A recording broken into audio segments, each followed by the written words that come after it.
Welcome back friends. In this video tutorial we'll be talking about topo cloning system.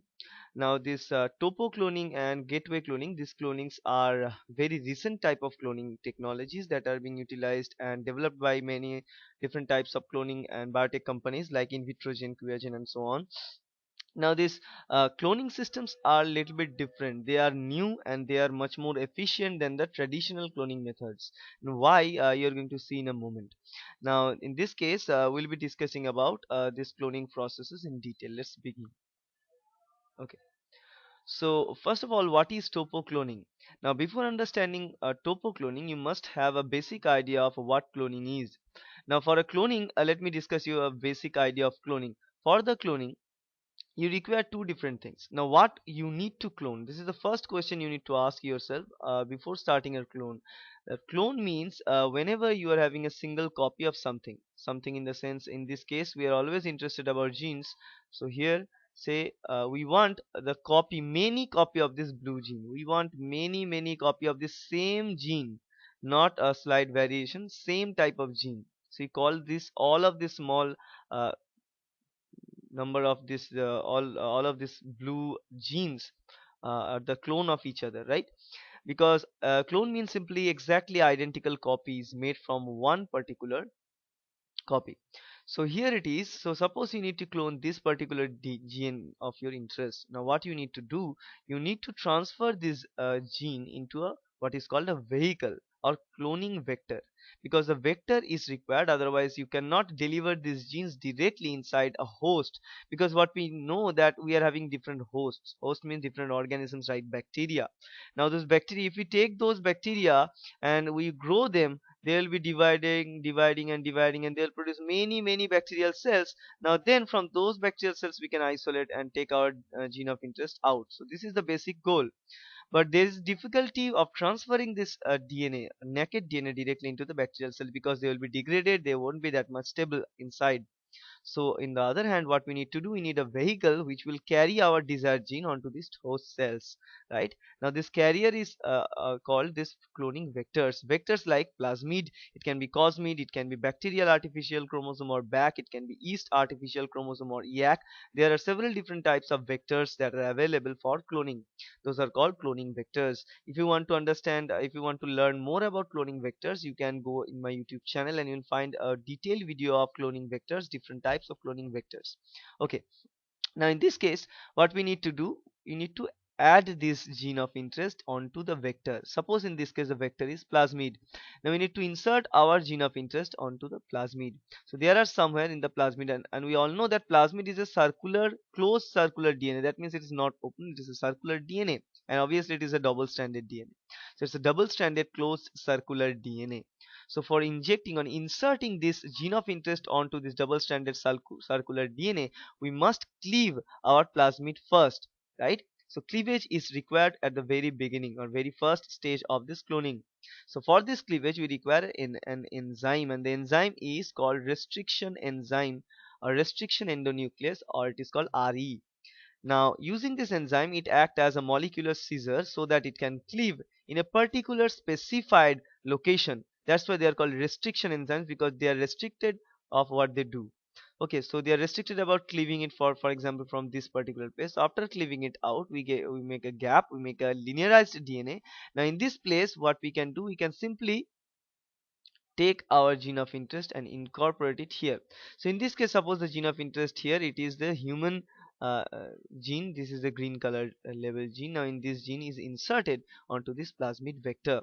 Now insertion is not enough, because after the insertion what we require, after the insertion we require to seal, because what we have, we are having single stranded DNA, we are having another single stranded small segment of DNA, but we need to ligate or we need to join them, right? Otherwise they won't form a circular phase. And what we want a closed circular DNA again intact. Maybe this will be a larger one because we have inserted a gene, but it will be similar, like a closed circular. So for that purpose what we need to do, we need to join these two gene segment. One is the gene of our interest, here it is the human gene, and another one is a plasmid. So for this joining we require another set of enzyme, and that is called ligase. Here it is not written, so it is called ligase, Ligase, or ligase enzyme. So these two enzymes are important for any simple cloning purpose, restriction in the nucleus as well as ligase for basic cloning techniques. Then we'll take this vector, insert into the host, and we allow the host to grow, and then we'll take out our gene of interest out. So this is the basic thing. Now the way of and the reason for emphasizing on this restriction endonuclease and ligase is that we require many different stage for completion of this cloning, right? That we have seen already, that we need to cleave this gene first using restriction enzyme, cleave the vector first, then we insert the gene and ligate it using ligase. So there are multi-step processes. Now I will tell you an important fact that these multi-step processes are always having a better tendency to have mistake because it is a multi-step, so it has it increases the probability of having mistakes in multiple stages, right? So what we need to do, if we can minimize the different use of enzymes altogether, because we are using many enzymes like restriction enzyme, ligase, and all these things, if we can minimize these things, if we can minimize the use of these several enzymes and substitute it with only one master type of enzyme which can do both the job for us, like restriction in enzyme endonuclease as well as the job of ligase, that means the job of scissor as well as the job of glue, then we can replace this multi-step process by a simple step, and that will minimize our degree of error during our cloning.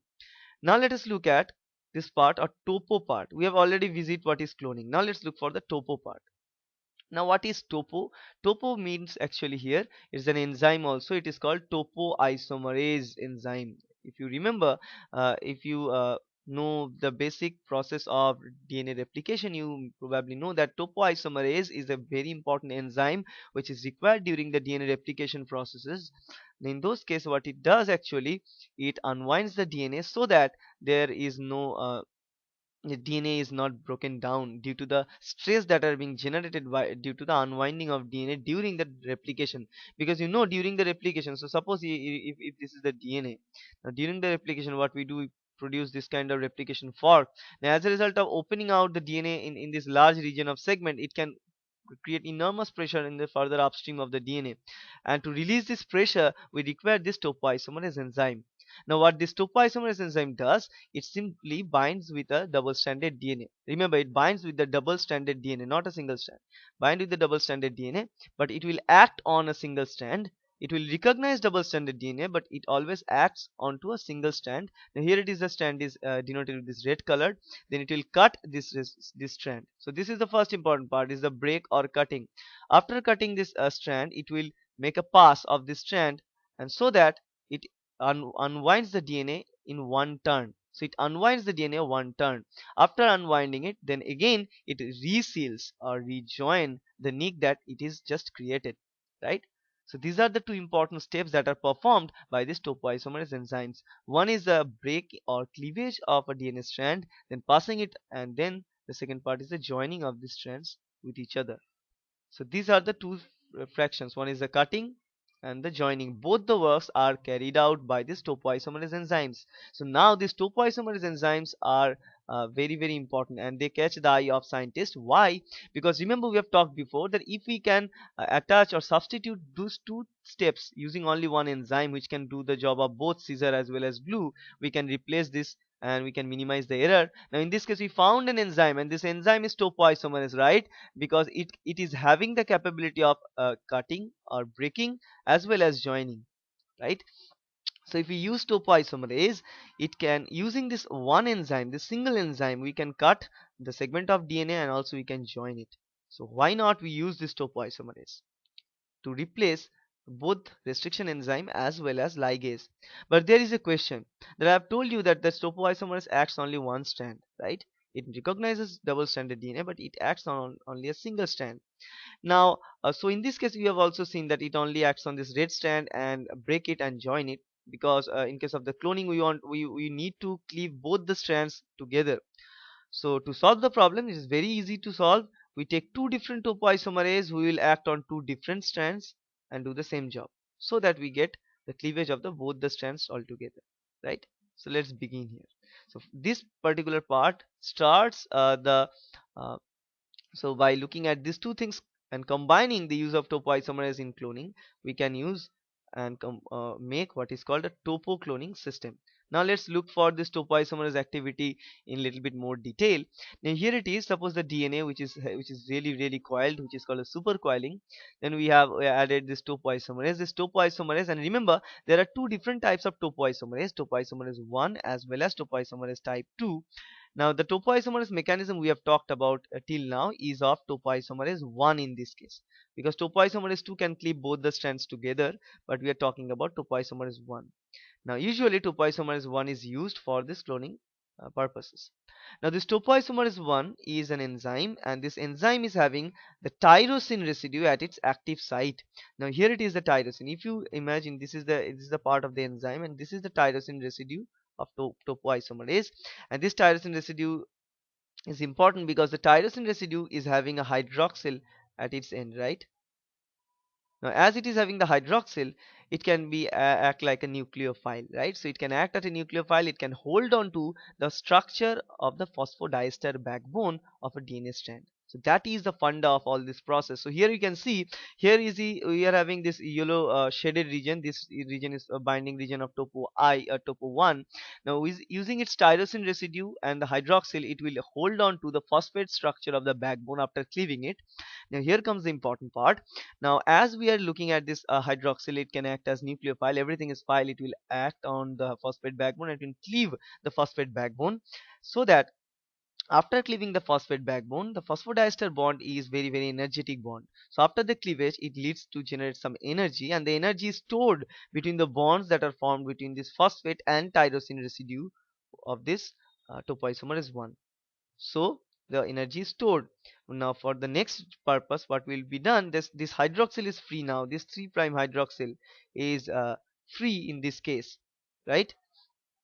So let me write, this 3' hydroxyl is free. Now this 3' hydroxyl, after completion of this total process, it can act and attack this particular bond, and it can cleave out topoisomerase out, so that the DNA strands reseals. So simply it's a reversion of the energy process. So it won't require any energy from the outside, because the energy which is stored after the phosphodiester cleavage will help them to rejoin the broken part of the DNA.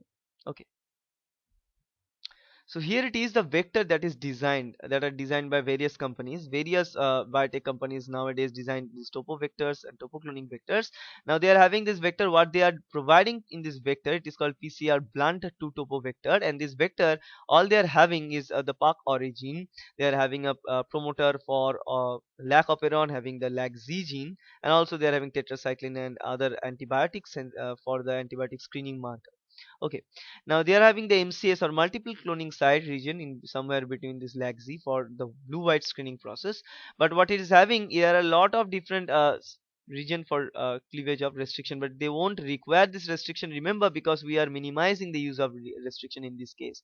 Instead, what we are having here, we are having a signal sequence which will bind with topoisomerase. So signal sequence which are the hotspot for binding with the topoisomerase enzyme, right? So here are, so let us zoom this picture. Here it is. So here we can see that PAC origin, lac promoter, then lac Z gene. Here we are having multiple cloning sites, but we won't require them. Instead, what we are having T, and both this direction we are having T. These thymines are very important, because these thymines both are having 33 base pairs upstream and downstream, flanked by this repeats. These thymines are very much specific to bind with topoisomerase protein enzyme, right? Because topoisomerase enzyme will attack just between these two thymines, so that we get thymines at the terminal part in both this end. Okay, so this is very important. And why this is important, let us consider now. Now what is the important fact is that whenever suppose we need to clone a gene, right? Because we have seen the basic way of cloning, that we need two things. One is the vector, which is provided by the company, which is this one, which is having the hotspot sequence for binding of topoisomerase enzyme. And second thing is a gene of interest, which is this one, which we have just produced and which is just taken out from the host cell, or the cell, suppose human DNA. Now we take it, we amplify it via the TAC amplified PCR. Now here comes another important concept, another important feature of this process. And in this TAC amplified PCR product, you can see that this PCR product is flanked by two adenosine at the terminal part. Now why is so? Because in most of the case, when we suppose we require only this part of the segment after the PCR product. We suppose we require only this part of the segment, which is a blunt segment like that. Okay, and we provide primers to amplify this particular region of the DNA. So let me make the whole DNA. So here it is, the total DNA, and among this total DNA segment we require only the amplification of this green region, right? And we provide primers for in response, so that we can get only the amplification of this green region. Now in turn, what we get after the TAC mediated amplification, we get this thing. But after getting this, we are also getting some important feature, and this feature is simply addition of terminal adenosine nucleotide at both these terminal points. Now why is so? There is a question. Because when we are carrying out the stack mediated PCR, that this stack means Thermus aquaticus polymerase. This Thermus aquaticus polymerase is having a tendency of attaching adenosine nucleotides as in non-template fashion. So non-template means, usually what is the PCR? PCR is a template based method. So if we provide primer here, it will simply go and amplify this region. If we provide primer here, it will amplify this region, right? But it never stops at this point after amplifying the region of interest, but also it will add some extra nucleotide sequences at both the ends after the synthesis of this PCR product. And this particular nucleotide synthesis, the nucleotide addition, the extra nucleotide addition, here it is denoted as addition of adenosines. This type of nucleotide additions here are non-template based, so they won't look for templates, so just they randomly add these nucleotide sequences. And in most of the cases it was found that they tends to attach this adenosine nucleotide sequences at both the ends after this TAC mediated PCR. Now once we get this adenosine both these flanking regions of this PCR product, so now what you've got, we have got this topo vector. The vector is designed in such a way so that we are having two terminal T's that are flanking out in this site of cleavage by this topoisomerase. Now after that, we are also generating this flanking A after this PCR, and we also know that this T and this A are complementary. So now you can see where this thing are going, right? So here it is. This is our DNA segment, and we use topoisomerase, which will cleave this phosphodiester backbone. It will hold on to this T or terminal T region in both these directions using the tyrosine residue. And then we are having this product having the flanking A. Now we will incorporate these two things together, and we simply add our vector and topoisomerase, and then this TAC amplified PCR product, and we simply make it and simply leave it for 5 minutes at room temperature, and it will do the job. Then what it does, actually it will take this PCR product, it will make it attached with this cleaved region. So here it is the DNA segment. In this DNA segment, if we attach this thing, here it goes, it attaches. So as it is having A, and this region is having the T, flanking T, so this flanking T is attached to this flanking A via the complementary hydrogen bonding. It's a very basic Watson-Crick bonding. Then after that, it will seal the nick. How it will seal the nick? Let's look at here. So here we go. So here it comes. This is our PCR amplified product. This is the both terminal A, and here is the terminal T attached to topoisomerase. Now I have told you that this topoisomerase hold on to this terminal T regions, and they store some energy due to the cleavage of phosphodiester linkage. Now once we are having hydroxyl at this both 3 terminal end or 3 prime end of this sequence insert, this hydroxyl can act as nucleophile, so it will attack this phosphate. As a result of this attack, it will cleave this topoisomerase out of the scene so that it will be joined together, and what we get is something like that. So here we go. After it will cleave it. After the cleavage, what we get is this kind of product. Topoisomerase will leave the place, and we are having a sealed product which is having the insert of our interest. Okay, so that's how we can clone our desired gene. So you can see how topoisomerase, one single enzyme, modify the whole system, and we get rid of all the restriction enzyme and all these ligase processes. And usually let me tell you that for the typical restriction endonuclease process, it will require at least 3 to 4 hours, and for a ligation it will require 5 to 6 hours. Even for small slow enzyme activity ligation, it will require overnight ligation. So it will require almost one or 2 days for completion of this whole experiment, which can be completed using topoisomerase for 1 to 2 hours, maximum 1 hour. So you can see how fast this technique is, and also the chance of error is also minimized using this topo cloning techniques, right? So it's also called topo TA cloning. Why? Because we have seen this cloning is mediated by this flanking A and T sequences. So that's why it is also called topo TA cloning or topo AT cloning, whatever. Okay. So this is the importance of topo cloning, and I hope this video helps you. Thank you.